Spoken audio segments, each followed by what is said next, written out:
It's time for me to move away from the game of basketball. And Westbrook stops at the 1 and goes down to a knee. Bitter labor dispute caused the cancellation of the playoffs. You don't know when he's going to be back. Two really serious concussions.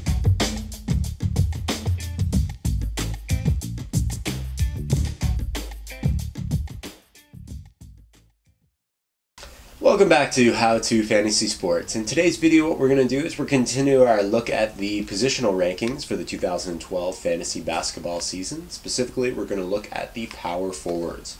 Now, as we talked about in our draft strategy video, the power forwards and the centers were one of our key positions that we really wanted to target, and that we wanted to get at least 4 guys out of our top 10 that were in this position who contributed a lot to both rebounds and blocks on their team. Now, as we mentioned in previous videos, some of the positional eligibility differs from league to league to league, so you might be expecting to see a few players on this list that aren't on this list, only strictly because they might not have player eligibility in all leagues. So if you wanted to know how those players are doing, check out some of the other lists that we have where we do include them in our rankings there to get an understanding about how we feel they'll be performing in the upcoming season. So our top 5 power forwards for the 2012 season are number 1, Kevin Love, number 2, Josh Smith, number 3, Al Horford, number 4, Al Jefferson, and number 5, Paul Gasol. Now, out of these players, we really like Al Horford's setup there in Atlanta. This team is all his now, and the offense will keep going through him. So he has a real chance to be an excellent fantasy contributor this year. We really like him to add on to most of our teams this year, as we think he's definitely going to return a lot of value from the position that you're picking him up in your draft. And rounding out our top 10 power forwards, at number 6, we've got LaMarcus Aldridge. At number 7, David Lee. At number 8, DeMarcus Cousins. At number 9, Amari Stoudemire. And at number 10, Serge Ibaka.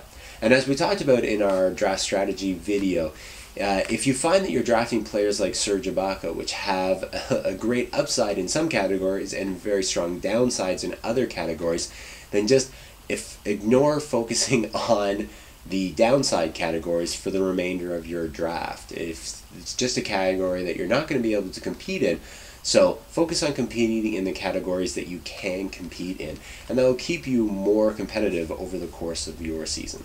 So coming in at number 11, we've got Paul Millsap. Number 12, Dirk Nowitzki. Number 13, Blake Griffin. Number 14, Ersan Ilyasova. And at number 15, Kenneth Faried. Now, we recognize the upside with Dirk Nowitzki, but we don't believe that he's going to have that much of an impact this year, strictly due to the number of injuries that he's racking up on his body, and it doesn't look like he's entering the season all that healthy. So we don't think he's a very strong play, and we do suggest that you avoid him at all costs. And so continuing along, at number 16, we have Andre Bargnani. At number 17, Danilo Gallinari. At number 18, Anthony Davis. At number 19, Ryan Anderson. And at number 20, Chris Bosh. We're not really high on Ryan Anderson this year, despite the fantastic year that he had last year. We think anytime you lose Dwight Howard from your team, that just puts a lot more pressure on the rest of the team to perform. And obviously defenses can focus on you a little bit stronger. And when it comes to a player like, say, Anthony Davis, who looks like he'll be jumping into the starting role there, he's exactly what you want from a power forward position, rebounds and blocks. So if you can pick him up at this point in your draft, you have a chance to pick up a player who could contribute immediately some excellent fantasy numbers for you. Moving into the 20, we've got a lot of players that have a lot of great upside to them, but a lot of question marks about them too, and you take on a lot of risk when you take on some of these players. Specifically, we're talking about number 21, Gerald Wallace. At number 22, Kevin Garnett. At number 23, Tim Duncan.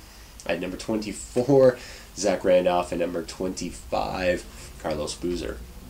So coming in at number 26, Nenny. At number 27, Glenn Davis. At number 28, Anderson Varejao. At number 29, Luis Scola. And at number 30, Chris Humphries.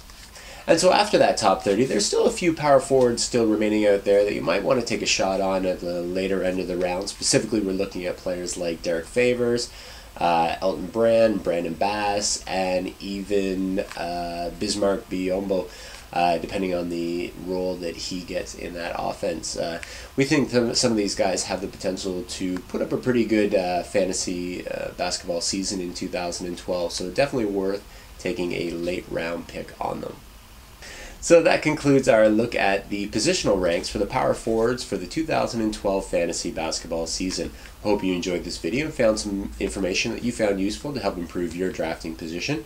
If you have any questions, send us an email at question@howtofantasysports.com. Otherwise, subscribe to this video to stay informed of our future videos. Thank you very much for watching. Take care.